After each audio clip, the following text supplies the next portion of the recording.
my name is Marissa and welcome back to Culinary Corner. This week for Crockpot cooking, we will be making turkey chili. First, let's go over our ingredients.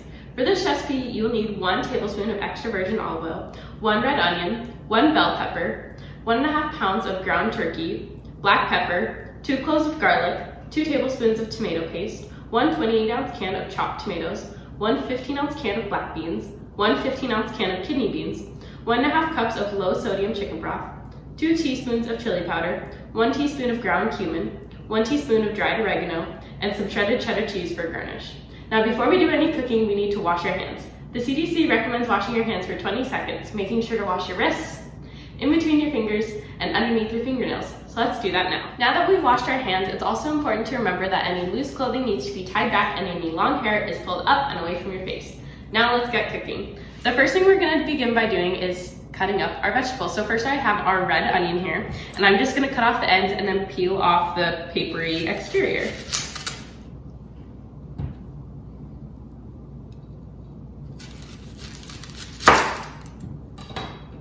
And we're just going to set any food scraps off to the side to throw away in a sec. And peel the outside off. Red onions are really great for supporting good blood circulation and can also keep your skin healthy. Red onions also have more of a sweet flavor to them as opposed to yellow or white onions. Okay, so now that the exterior is completely off, we're just going to chop it up as finely as possible.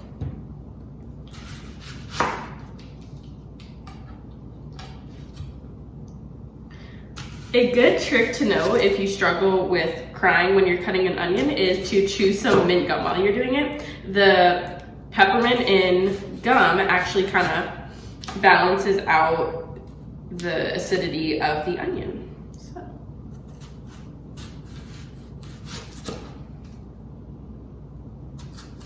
Now we're just going to cut up the onion as finely as possible. After you finish cutting up your onion, it should look something like this, and I put it in a spare bowl off to the side for later. Next, we're going to be cutting up our bell pepper. Here we have a red bell pepper, but you can choose whatever color you want for this recipe. Taking your knife carefully, we're going to cut along the top stem.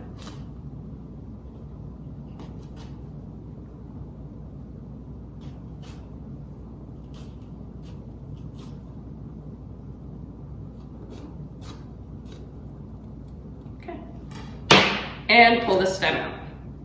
Now if you notice, all the seeds are there. The seeds and the white portion of a bell pepper are more bitter, so it's important we want to remove all of that. So I'm gonna cut, since this bell pepper kind of has 3 portions, I'm just gonna cut in between them. And just with your fingers, I'm just gonna remove any extra white stuff.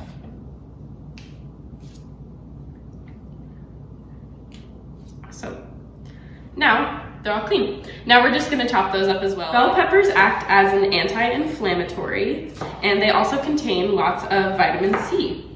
And we've talked about this before on this channel, but when you're cooking with things like vegetables and fruits, you can never have too much of vegetables and minerals, whereas if you're taking supplements in the morning or something like that, you actually can get too much of that and that'll make you sick. However, if you're just getting it from, say, your bell pepper here, you can never have too much vitamin C. Vitamin C is also really good for supporting your immune health.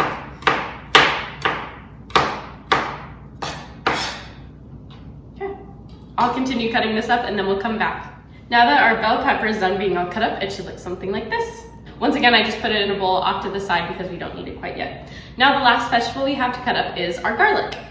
So I really like the taste of garlic. Garlic is used in a lot of recipes to add a little bit more flavor and spice.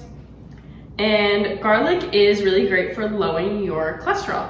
Garlic is also in the same sort of food family as onions. You can kind of tell because they both have a papery exterior that needs to be peeled off before you eat it. And those are called alums. So I'm just gonna cut up the garlic in a fine mince and we'll come back when that's all done. Now that our garlic is minced, we can move over to the stove to begin cooking our veggies and our ground turkey. So I have a fairly large skillet here, and I'm gonna take that and 1 tablespoon of extra virgin olive oil. This is just gonna keep from the veggies and ground turkey from sticking to the bottom. We just really need enough to coat the bottom of the pan. This is also a great reason why we like to wear aprons when we're cooking, because if any grease splatters on us, we don't want it to ruin our clothes. Okay, put that in. I'm just gonna kind of roll it around, coat the bottom of the pan, and we're gonna turn it on medium-high heat. So that's good. And we're gonna add in our onions and our bell pepper.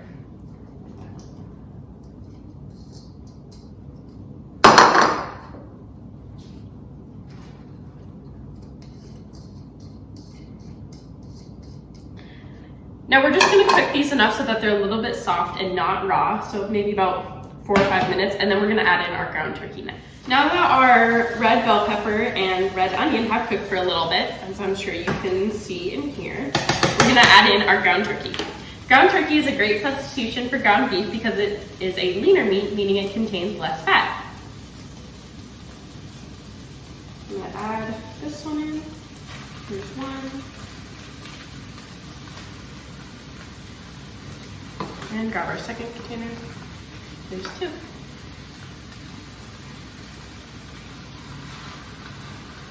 Now that we've touched raw meat, we need to make sure to wash our hands again to avoid cross-contamination and throw away the containers.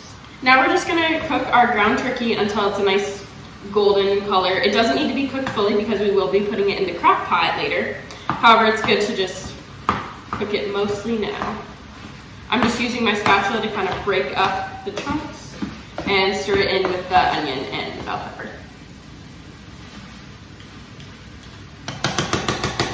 We're also gonna take a little bit of black pepper, just for a little bit of seasoning, and sprinkle over the top.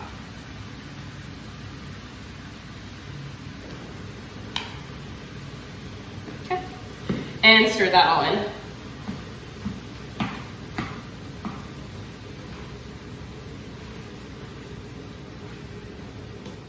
It's important to remember that when you're cooking with meat, you need to use a meat thermometer to ensure that your meat is cooked to food safe temperature. Because we're working with turkey today, we want to make sure our turkey is cooked to an internal temperature of 165. We're going to do that once it's done cooking. Now that it's almost done, we're going to add in 2 tablespoons of tomato paste. 1. Okay. We're also going to add in the garlic we chopped up earlier.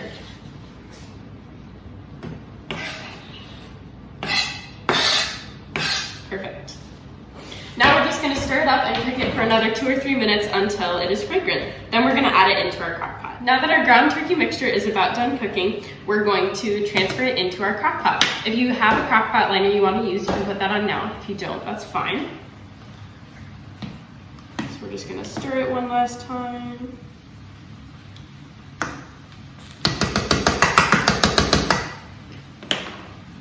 And pour it into our crock pot.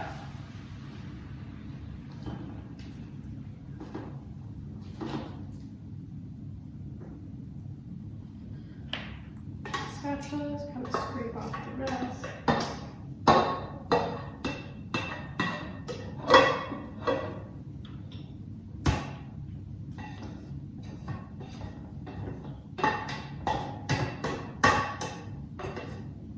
And when you're done, you can just put your pan back on the same burner and make sure it's turned off so it can cool down. Now all that's left is to add in the remaining ingredients. So first we're gonna grab our canned tomatoes here and pour that in.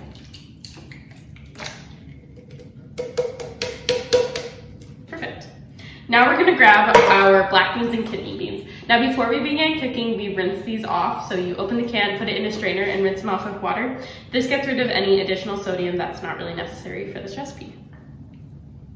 If you want to double the amount of protein in this recipe, you can also add an extra can of beans. Beans are also a really great source of protein, however they don't have any saturated fats like meat does, and they also contain extra fiber.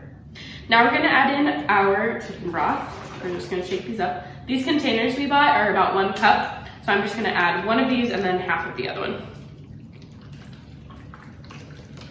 We're also using low sodium today to, again, cut down on unnecessary salt intake. This can be really good for lowering your cholesterol. So now we're just gonna add in about half of this one.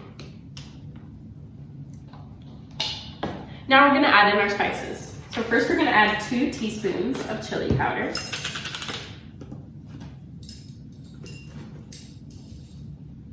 There's 1.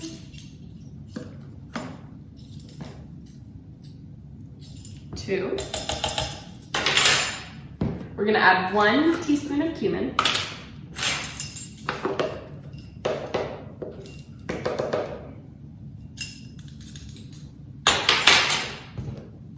And 1 teaspoon of oregano.